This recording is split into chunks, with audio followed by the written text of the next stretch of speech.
Hello, everyone, and welcome back to another episode of Acupuncture is My Life. Now, in this episode, I want to discuss certain things that you can do every night to help lower your blood pressure. And this is a topic that I'm going to discuss today because I've had quite a few individuals contact Acupuncture is My Life here in New York City, and they'd love to see an acupuncturist. This is what they told me, but they don't have one in close proximity or close enough proximity, and you know, they suffer from high blood pressure and would like to look into more natural ways in which they can lower their blood pressure. Okay. And you know, I've had discussions with these individuals because, you know, it's just to inform them their lifestyle plays an important role in maintaining healthy blood pressure. Yes, it's always best.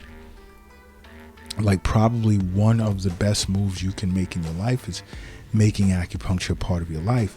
But I understand there's not an acupuncturist on every corner around the globe. And so, unfortunately, there are some that, you know, just aren't as fortunate. Hopefully, as this profession continues to grow, there'll be one in your neighborhood pretty soon. But outside of that, there are certain things that you can do that can lower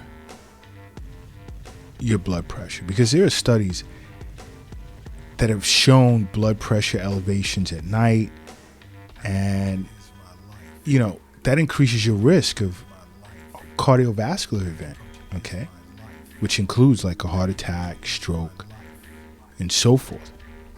So, you know, if you don't have access to an acupuncturist, one of the better things you can do, you want to start doing, is you want to take like a post-dinner walk.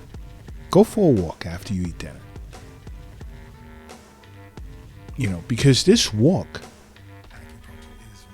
tends to support healthy blood pressure levels. And you can just walk for only 15 to 30 minutes. You know, and it's super awesome if you already have, let's say, a treadmill in your home. But if not, so what? It's always best to go outside, get some fresh air, regardless of the weather. Okay? And walk anywhere between 15 to 30 minutes after dinner. Because this can lower your blood pressure. You know, it can drop your systolic numbers by up to 4. And diastolic numbers, which is the bottom number, by as much as 2. So a post-dinner walk is not only great for your blood pressure, but it's great for your blood sugar. It helps keep your blood sugar in check. Okay, that's one thing you can do. But the key here is, before I go to the next thing, I know I'm going to get individuals say, oh, what about when it's too cold, or it's raining, or it's snowing, or it's too hot? You know, the human organism is designed to be well aligned with nature. So don't allow the mind to trick the body into not doing something that's good for it. And I'm going to leave that right there. Now, another thing is sticking to a regular sleep schedule.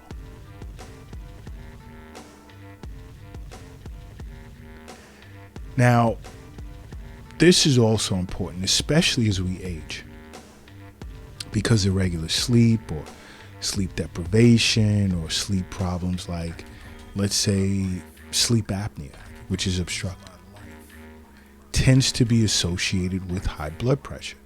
And so many individuals are unaware of that.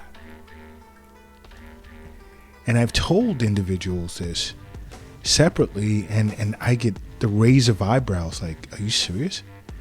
My sleep pattern plays a part? Yes, it does. You get less than 6 hours of sleep per night, you increase your risk of high blood pressure along with other health problems such as stroke, heart disease, type 2 diabetes, premature death.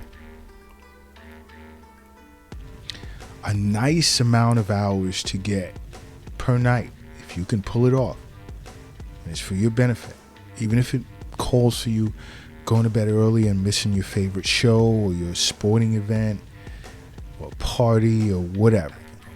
Do it. It's for your own good. But a nice amount of hours to get per night is between 7 to 9.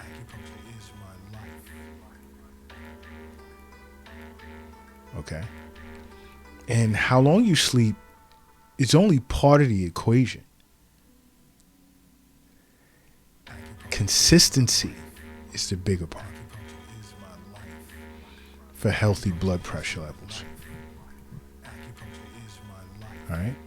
Consistency is key.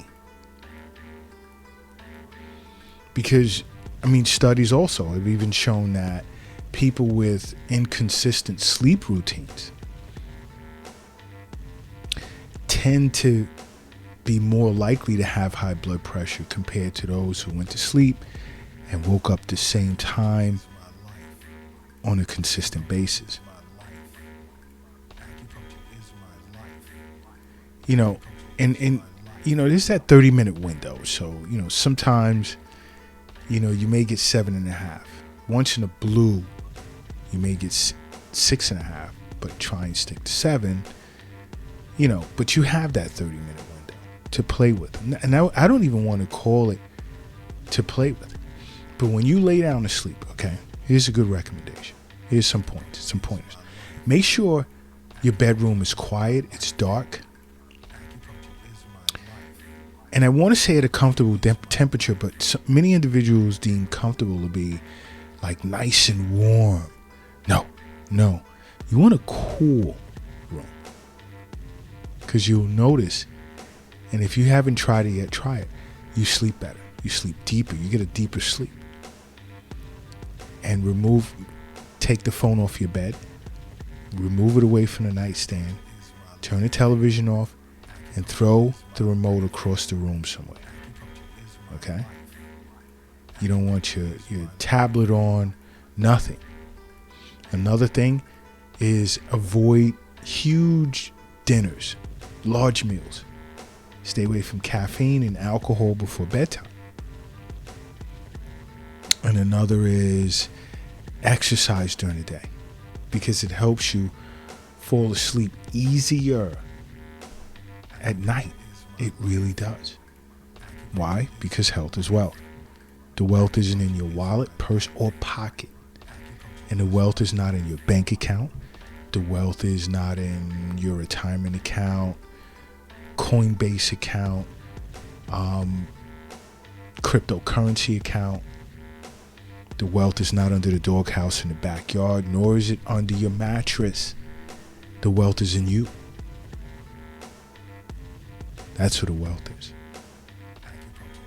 That's why it's important to get a good night's sleep, get some exercise during the day, and much more. But here's another tip for you.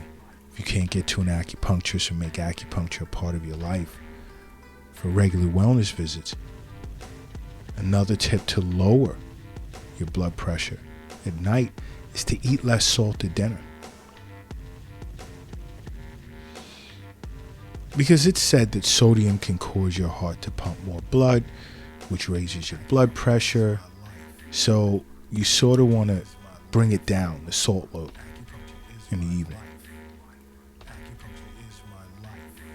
And it's said that eating too much salt also has long-term health effects as well. But I'll leave that up to your primary care physician to discuss with you. Because when you do your annual visits, you should have lists of questions that you'd want to ask your doctor. Okay? But it's always good to eat plenty of fruits and vegetables and whole grains, and limit your foods that are high in saturated fats. Eat a good amount of wild fish, poultry, beans, nuts, and so forth. Another recommendation for lowering your blood pressure at night is to snack on a fruit salad for dessert. But you want to know something? Check this out. Even if you can make that fruit salad your dinner, not even your dessert, your dinner, oh, will that change your life? And with time, you'll notice you're eating smaller dinners. You wouldn't require as much. Give that a shot, though. Try some berries like strawberries, blueberries, loaded with anthocyanins, which is an antioxidant compound that has been found to lower blood pressure in people with high blood pressure. You try some bananas as well, loaded with potassium, great for lowering blood pressure. Kiwis has an antioxidant that can help reduce blood pressure as well. Another, and I know many of you women are going to get upset about this, but after dinner, let's look to skip that glass of wine. You may be tempted to finish off that bottle of red wine with dinner and have a cocktail before you hit the bed. No, not good. Not good. Alcohol will really totally throw off your sleep pattern. Any type of sleep pattern you feel you may have established, it will throw it off. Okay? And constantly drinking wine and hard liquor can damage your heart, cause irregular heartbeat, because excessive alcohol intake has been proven to damage a person's heart muscle cells and potentially lead to heart failure. So my recommendation is just stop drinking alcohol, period. All right. But you want to know something? Do me a favor. If you're lifting something heavy right now, do me a favor and rest it down. If you're crossing the street, I want you to hurry up and safely get across the street. And if you're operating a vehicle, either pull it over to the side of the road or land it at the nearest airport. Because I need you to close your eyes right now. And I need you to say to yourself, acupuncture is my life. And now open them. Boom. You are now brand new. And brand new you are. Okay? But I'll give you one more tip. Create a nightly sort of like wind down routine. Because stress from throughout the day can take a huge toll on your body, more than you think. And it can definitely spike your blood pressure. And over time, chronic stress tends to lead to inflammation in your body, which tends to contribute to heart disease as well as other health problems.